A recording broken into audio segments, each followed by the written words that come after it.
आइंदा जो आने वाले मोबाइल्स होंगे ना बेटा, वो बिल्कुल फ्लेक्सिबल होंगे।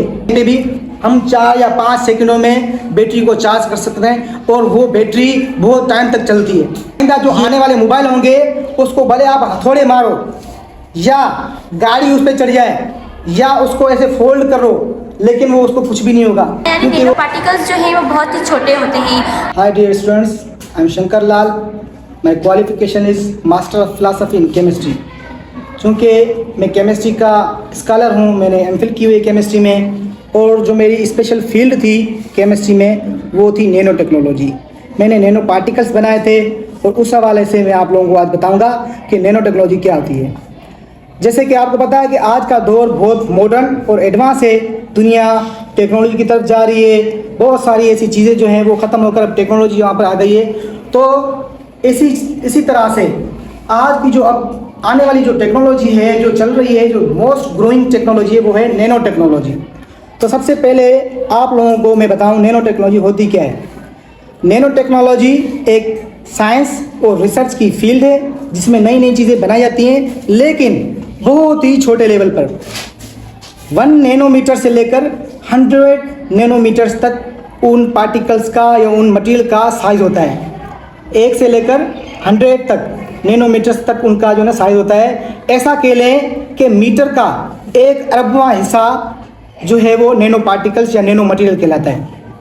तो जैसे सेल है खुलिया, उसका जो साइज़ होता है वो 5000 नैनोमीटर्स होता है, और हमारा जो ह्यूमन हेयर है उसका जो साइज़ है वो 80,000 नैनोमीटर है, जबकि जो डीएनए है वो है 2.5 नैनोमीटर। तो जो भी नैनो मटेरियल बनाए जाते हैं या नैनो पार्टिकल्स, नैनो कंपोजिट्स, उनके जो साइज़ होते हैं एटम्स के वो होते हैं 1 से लेकर 100 नैनोमीटर तक। तो डीएनए जो है वो 2.5 नैनोमीटर है। तो इसका मतलब कि हम कह सकते हैं कि डीएनए जो है वो नैनोमीटर में उसमें या नैनो टेक्नोलॉजी में आता है। तो डीएनए पे या उस पर भी बहुत सारा वर्क या काम चल रहा है। या फार्मास्यूटिकल्स जो होती है कंपनी, वहाँ पर, उसके अलावा इलेक्ट्रॉनिक्स में। अब इलेक्ट्रॉनिक्स में पहले क्या होता है, इतनी बड़ी बड़ी जो ना सर्किट लगाए जाते थे, सिलिकॉन की जो ना वो सर्किट वगैरह बनाए जाते थे। अब उसकी जगह पर माइक्रो चिप्स आ गई हैं, बिल्कुल ही छोटी छोटी जो ना मिकदार में माइक्रो चिप्स, जो कि उस पूरा डेटा को जो है स्टोर कर सकते हैं या चला सकते हैं, रन चला सकते हैं। उसके अलावा ग्रेफिन के बारे में आप लोगों को बताऊं।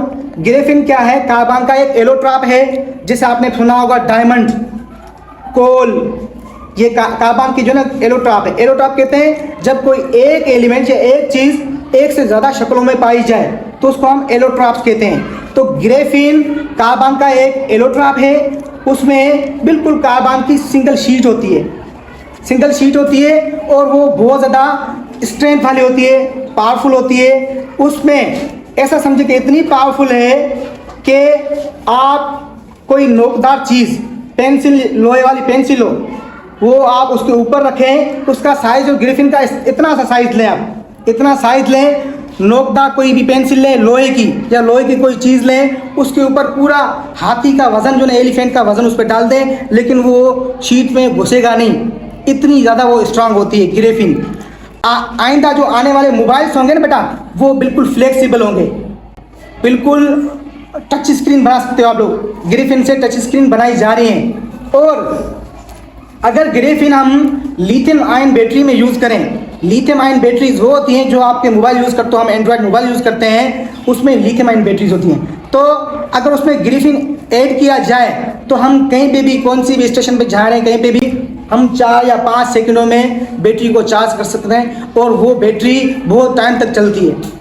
ये होती है ग्रेफिन। ग्रेफिन का कॉन्सेप्ट 2004 में दिया गया फर्स्ट टाइम पे, और उसके बाद उस पर बहुत ज़्यादा अभी तक रिसर्च चल रही है। आइंदा जो आने वाले मोबाइल होंगे उसको भले आप हथौड़े मारो या गाड़ी उस पर चढ़ जाए या उसको ऐसे फोल्ड करो, लेकिन वो उसको कुछ भी नहीं होगा, क्योंकि वो ग्रेफिन की बनी होगी। तो ग्रेफिन से आप टच स्क्रीन बना सकते हैं। उसके अलावा जो सोलर प्लेट्स हैं, उसकी जगह पर सोलर पैनल्स हम नैनो टेक्नोलॉजी की मदद से बना सकते हैं, जो कि बहुत ज़्यादा सेमीकंडक्टर होते हैं, इलेक्ट्रिसिटी को या हीट को कंडक्ट करके उसमें इलेक्ट्रिसिटी हम जनरेट कर सकते हैं। और फ्यूल एनर्जी जो होगी उसको हम एफिशिएंसी को बढ़ा सकते हैं। बायोमेडिसिन में कैंसर सेल्स हो गए, मिसाल के तौर पर हमें जो किसी भी बॉडी पे कैंसर सेल है, हम ऐसे जो है ड्रग्स लेंगे जो नैनो साइज़ में, बिल्कुल साइज़ का बिल्कुल छोटा होगा, मतलब कि उनका साइज़ रेड ब्लड सेल जितना या उससे भी कम होगा, तो वो क्या वो वहाँ पर कैंसर वाली जगह पर जाएंगी, वहाँ पे वो कैप्सूल या वो चीज़ जो है बस्ट होगी और जो कैंसर के सेल होंगे उनको ही डिस्ट्रॉय करेगी। बाकी जो आपके बॉडी सेल्स होंगे वो बिल्कुल नॉर्मल रहेंगे, उसको कोई भी नुकसान नहीं पहुँचेगा।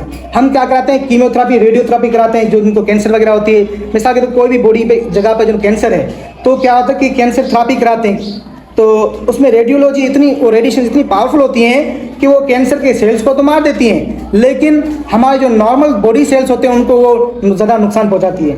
तो ये नैनो टेक्नोलॉजी में, बायोमेडिसिन में जो अब ऐसे नैनो कैप्सूल्स आ जाएंगे जिनको हम खाएंगे तो वहाँ पे जाकर बिल्कुल उनको सेंस करके उसी सेल को जो डिस्ट्रॉय करेंगे जो हमारे लिए नुकसानकार है, जो फ़ायदेमंद है उसको कुछ भी नुकसान नहीं पहुँचाएंगे।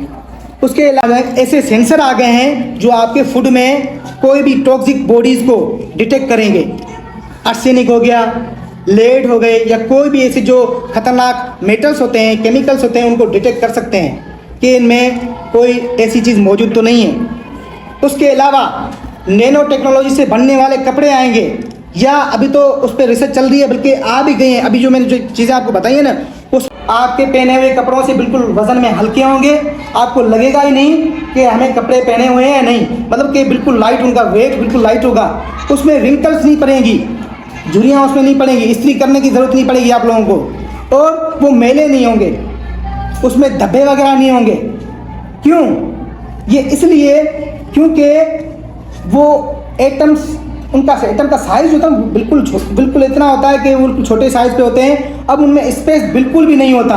अब किसी चीज़ में जब स्पेस ना हो तो क्या कोई चीज़ उसके अंदर घुस सकती है या इंसर्ट हो सकती है? नहीं हो सकती।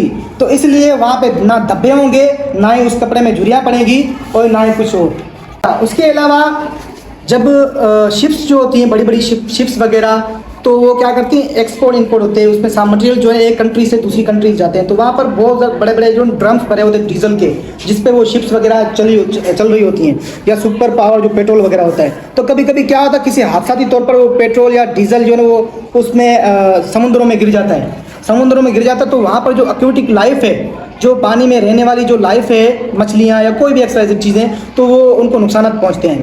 तो कॉपर ऑक्साइड नैनो पार्टिकल्स जो ना बनाए जाते हैं, टंगस्टन नैनो पार्टिकल्स बनाए जाते हैं, वो पता क्या करते हैं, वो उस आयल को ब्रेक डाउन कर देते हैं, छोटे छोटे ज़रात में तोड़ देते हैं और बायोडिग्रेडेबल बना देते हैं, ताकि उनको उन जो समुद्र में जो मौजूद मछलियाँ हैं या दूसरे जो एनिमल्स हैं उनको कोई भी नुकसान ना पहुँचे। तो एक फ़ायदा इनका नैनो टेक्नोलॉजी ये भी है। उसके अलावा आप ऐसा पानी पी रहे हैं जिसमें सैलिनिटी है, नमक ज़्यादा है, या ऐसे टॉक्सिक जो है वो मेटल्स या ऐसे केमिकल्स मौजूद हैं, तो उनको भी आप जो है वो रिमूव कर सकते हैं। ऐसी मेम्ब्रेन्स बनाई गई हैं जिससे आप जो है उसको फिल्टर कर सकते हो, आपकी नमकियात ख़त्म हो जाएगी, आपकी जो पानी के केमिकल्स खतरनाक निकल जाएंगे। उसके अलावा सेंसिंग के लिए काफ़ी वो जो फॉरेन कंट्रीज़ होती हैं वहाँ पर जो ड्राइविंग करते हैं उनको जो है उनके रूल्स रेगुलेशन पर चलना पड़ता है। तो लेकिन फिर भी क्या होता है कि कोई ड्राइवर्स जो है वो अल्कोहल ड्रिंक करके या कोई नशा जो है इस्तेमाल करके फिर ड्राइविंग करते हैं, तो फिर अब उनको जो है वो ऐसी चीज़ें ऊपर से खा लेते हैं तो उनकी जो है वो स्मेल नहीं रहती। तो फिर उनको डिटेक्ट किस तरह, ऐसे सेंसर बनाए गए हैं जिससे वो उनसे जो है सांस दिलवाया जाएगा। सांस में जैसे ही उसमें अल्कोहल के एक भी मालिक्यूल आ गया तो वो सेंसर जो है बताएगा। अब वो सेंसर जो डेवलप किए जाते हैं वो नैनो मटेरियल से डेवलप किए जाते हैं। मैंने जो रिसर्च की थी वो भी मैंने नैनो टेक्नोलॉजी में की थी। मैंने एक सेंसर बनाया था मोलिब्डेनम ट्राइऑक्साइड का। मोलिब्डेनम ट्राइऑक्साइड का मैंने जो सेंसर बनाया था वो डिटेक्ट कर रहा था हाइड्रोक्विनोन को। हाइड्रोक्विनोन ब्यूटी क्रीम्स होती हैं, जो नाइट ब्यूटी क्रीम्स होती है ना, उसमें होते हैं हाइड्रोक्विनोन। उससे वो रंग गोरा तो कर देती है, लेकिन वो डेंजरस बहुत है हमारे स्किन के लिए, हमारी जो है ना वो हेल्थ के लिए वो ज़्यादा डेंजरस है। उस पर पाबंदी लगाई हुई है, लेकिन फिर भी लोग क्या करते हैं कि हाइड्रोक्विनोन इस्तेमाल करते हैं। तो मैंने एक ऐसा सेंसर बनाया था जो हाइड्रोक्विनोन को डिटेक्ट कर रहा था। मैंने मुख्तलिफ जो है ना वो क्रीम्स मंगवाई, उसमें से कुछ क्रीम्स में से हाइड्रोक्विनोन निकला, मतलब कि मेरा सेंसर जो है वो कामयाब गया और मुझे वो डिग्री भी मिल गई, क्योंकि मैंने जो रिसर्च वर्क था वो उस पर था, मैंने थीसिस बना के दी और मेरा उस पर इंटरनेशनल जर्नल में पब्लिकेशन भी है। उसके अलावा एब्जॉर्बेंट के तौर पर, अब ऐसे होता है कि आपने शुगर मिल देखी होगी, वहाँ का जो वेस्ट निकलता है, गंदा जो पानी जिसे हम कहते हैं, तो उसमें से अगर कोई ऐसी इंडस्ट्री हो जहाँ पर जो कीमती मैदनियात हो, कुछ ऐसी जैसे वाइट गोल्ड हो गया या कोई गोल्ड हो गया, सिल्वर हो गया, या ऐसे कोई खतरनाक जो कीमती केमिकल्स होते हैं, उनको एब्जॉर्बेंट के तौर पर जो है इस्तेमाल कर सकते हैं। हर किसी एटम का स्ट्रक्चर या उसके जो मालिक्यूल का स्ट्रक्चर शेप जो ना अलग अलग होती है, तो उसमें सांचे बने होते हैं, सांचे बने होते हैं। आप वो मेम्ब्रेन उस पानी में रखेंगे, वो उसमें फिक्स हो जाएंगे एटम्स। आप इस तरह से जो गंदा पानी है या जो फ्लूइड है, उससे आप कीमती चीज़ें निकाल सकते हो। उसके अलावा हमारे एटमॉस्फेयर में अगर कार्बन डाइऑक्साइड ज़्यादा हो गई, पाकिस्तान में भी है, रिसर्च चल रही है, इस पर काफ़ी सालों से चल रही है। और मैंने national centre of excellence analytical chemistry, जो पूरे पाकिस्तान में एक ही इदारा है, वहाँ से मैंने एमफिल किया और मैंने वहीं से नैनो टेक्नोलॉजी पे काम किया हुआ है। तो हाँ, ये है कि हमारा पाकिस्तान दूसरी कंट्रीज से थोड़ा पीछे है, लेकिन फिर भी यहाँ पर जो है वो रिसर्च वगैरह जारी है। और इंशाल्लाह आइंदे वक्त में यहाँ पर सारी चीज़ें आपको कुछ ही सालों में, आपकी लाइफ में ही आपको सारी चीज़ें दिखेंगी इंशाल्लाह। जो कि कोई सेंसर अगर हम अपनी बॉडी में रखते हैं, तो अगर वो रखते हैं तो हमें कोई नुकसान नहीं होता इससे। बताया था कि माइक्रोचिप्स वगैरह बनाई जाएंगी, अभी तक ऐसी कोई बनाई नहीं गई जो हमारी बॉडी में हम इंसर्ट कर सकें कैंसर सेल्स पे, या कोई भी जो जनरल सेल होते हैं उनको किल करने के लिए ऐसे। लेकिन वो जो सेंसर की बात कर रहा हूँ मैं, वो सेंसर एक डिवाइस के तौर पर होते हैं। वो उनमें पार्टिकल्स, नैनो पार्टिकल्स या नैनो मटेरियल होते हैं, लेकिन सेंसर बड़े होते हैं डिवाइस के तौर पर। जैसे हम टेम्परेचर चेक करते हैं या इस तरह से अल्कोहल या ड्रिंकर को चेक करते हैं, कभी इसमें कुछ नशा तो नहीं इस्तेमाल किया हुआ, वो डिवाइसेस तो बड़ी होती हैं, लेकिन जो चिप्स होंगी वो उसका साइज़ बिल्कुल छोटा होगा। तो वो जो साइंटिस्ट बनाएंगे उनके जहन में ज़रूर ये चीज़ें होंगी कि ये नुकसान पहुँचाती तो नहीं है, तो उसको वो ज़रूर ओवरकम करेंगे। के बारे में तो बहुत फ़ायदे बताएं, लेकिन उनके कुछ नुकसानात भी बताएं। तो नैनो पार्टिकल्स या नैनो मटेरियल जो होते हैं, वो साइज़ में इतने छोटे होते हैं कि अगर आप उनको बना रहे हो, बनाते वक्त अगर आपकी फिंगर्स पे या स्किन पे वो रह गए तो आपको फील तक नहीं होगा। तो उनका साइज़ इतना छोटा होता है कि वो आपकी बॉडी में इंसर्ट हो सकते हैं। और अगर वो मटेरियल, वो नैनो मटेरियल को किसी खतरनाक चीज़ से मिलकर बना रहे हैं, तो वो लाजमी सी बात है हमें वो नुकसान पहुँचाएगा। मतलब कि उसके पार्टिकल्स हवा में भी उड़ सकते हैं, वो इतने बिल्कुल छोटे साइज़ के होंगे तो हवा में उड़ सकते हैं, तो हमारी सांस की नलियों के ज़रिए हमारे बॉडी में जा सकते हैं, वो हमें नुकसान भी पहुंचा सकते हैं। सिलेक्ट क्यों की? टेक्नोलॉजी फील्ड इसलिए सिलेक्ट की क्योंकि एक केमिस्ट्री में मेरी स्पेशलाइजेशन पहले की थी, और उसके अलावा जो ना मेटल्स डिटेक्शन पे बहुत सारा पुराना काम है, ये फील्ड नहीं थी। और मेरे लिए ये बहुत वो फ़ख्र की बात है कि मैंने ये फील्ड चूज़ की, क्योंकि ये आज की एक एडवांस फील्ड है और इस पर बहुत ज़्यादा रिसर्च चल रही है। सर, ये जो आपने सेंसर बनाया है, इसका आइडिया आपको कैसे आया? लिटरेचर पढ़े हुए थे, रिव्यू किए हुए थे, तो हमारा पाकिस्तान, जैसे मैंने पहले बताया कि यहाँ पर तो बहुत सारी रिसर्च जो है ना वो पीछे है। हमारी दूसरी कंट्री जो है ना वो USA, UK या दूसरी कंट्रीज़ की रिसर्च बहुत एडवांस है, तो वहाँ से मैंने उसके लिटरेचर पढ़े थे, वहाँ से मुझे ये आइडिया आया कि क्यों ना मैं सेंसिंग पे काम करूँ। तो इसलिए मैंने सेंसिंग पे काम किया, आइडिया आया, एक मरतबा फेल हुआ, दूसरी मरतबा, लेकिन थर्ड टाइम मेरा वो सेंसिंग जो है वो कामयाब गया और पब्लिकेशन हो गई मेरी। एक्सक्यूज मी सर, जो केमिस्ट्री ग्रेजुएट है उसकी मार्केट क्या है? केमिस्ट्री एक बहुत वसी फील्ड है।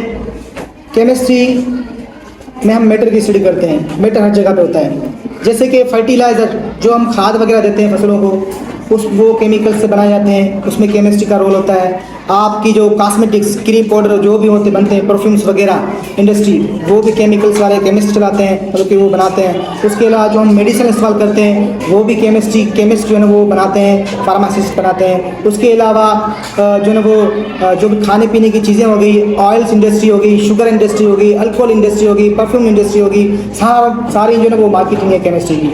वो केमिस्ट्री बहुत वसी फील्ड है। ग्रेफिन क्या है और इनके नुकसान और फ़ायदे क्या हैं? ग्रेफिन कार्बन का एक एलोट्रॉप है। जैसे कार्बन का एक एलोट्रॉप कहते हैं एक चीज़ एक से ज़्यादा शक्लों में पाई जाए, जैसे डायमंड का नाम सुना होगा आपने, कोल का नाम सुना है, ये कार्बन के एलोट्रॉप्स हैं। ग्रेफाइट जो आपकी पेंसिल जिससे लिखते हो ना, ग्रेफाइट, ये भी कार्बन है। ग्रेफिन ग्रेफाइट से कम जो लेयर्स में बनती है, तो ग्रेफिन से हम टच स्क्रीन मोबाइल्स बना सकते हैं। आजकल की जो वो भी हम जो मोबाइल यूज़ करते हैं वो तो हार्ड होता है ना, उसको फ्लेक्स ऐसे करेंगे तो टूट जाएगा, लेकिन आइंदा जो अभी ग्रेफिन से जो सेल बना जाएंगे वो फ्लेक्सिबल होंगे, बिल्कुल ट्रांसपेरेंट भी हो सकते हैं, आप आर पार उसके देख सकते हो इस तरह से। और उसके तो नुकसान तो हम नहीं कह सकते, लेकिन डिसएडवांटेजेस ये कहेंगे कि उसको बनाने का तरीका थोड़ा सा मुश्किल होता है। सर ने जो है हमें नैनो पार्टिकल्स के बारे में बताया, यानी नैनो पार्टिकल्स जो है वो बहुत ही छोटे होते हैं और उनका काम जो है वो बहुत ही अफेक्टेड होता है। Assalamualaikum, Anur Fatma, student of class 8. Today we met PhD scholar Shashankar. He taught us about nanotechnology, which was new to know. आज हमने शशंकर से कुछ नया सीखा जो कि हमने कभी भी नहीं पढ़ा था, ना ही हमने सुना था। नैनो टेक्नोलॉजी हमारे लिए बिल्कुल ही न्यू था, जिसके बारे में हमने आज पढ़ा। हमें उसमें बहुत ही फ्यूचर के बारे में भी हमें पढ़ाई मिली, ताकि हमें पता चला कि फ्यूचर में क्या आने वाला है और क्या बन रहा है, किस पे रिसर्च हो रही है। नैनो टेक्नोलॉजी हमारे लिए बिल्कुल ही न्यू था, तो सर शंकर लाल ने हमें सब कुछ अपने वो फील्ड के बारे में बताया और हमें बहुत ही मज़ा आया, जो कि हमारे लिए बहुत इंटरेस्टिंग भी था पढ़ने के लिए। Thank you. I am thankful to Sindh education foundation जो स्ट्रीम पाकिस्तान से मिलकर वो काम कर रहे हैं, और मुझे खुशी है कि मुझे मौका मिला है स्ट्रीम पाकिस्तान पे काम करने का। और जैसे मेरी फील्ड केमिस्ट्री है, तो मैंने आज सेशन किया है बच्चों को केमिस्ट्री के हवाले से बताने के लिए, और बच्चों ने जो है बहुत सारे क्वेश्चंस भी पूछे। मैंने एमफिल की हुई है केमिस्ट्री की फील्ड में, और एमफिल मेरी जो फील्ड थी वो नैनो टेक्नोलॉजी थी, तो बच्चों को आगाही दी नैनो टेक्नोलॉजी के हवाले से, और नैनो टेक्नोलॉजी में क्या होता है, कौन सी फील्ड है, आजकल के दौर में क्या हो रहा है, और कल आने वाला दौर कैसा होगा। ये इस मौजू पे जो है बातचीत हुई, और सेशन इंशाल्लाह बहुत अच्छा रहा, और इंशाल्लाह उम्मीद है तो आगे भी बढ़कर जो है ऐसी कोशिश जारी रहेंगी।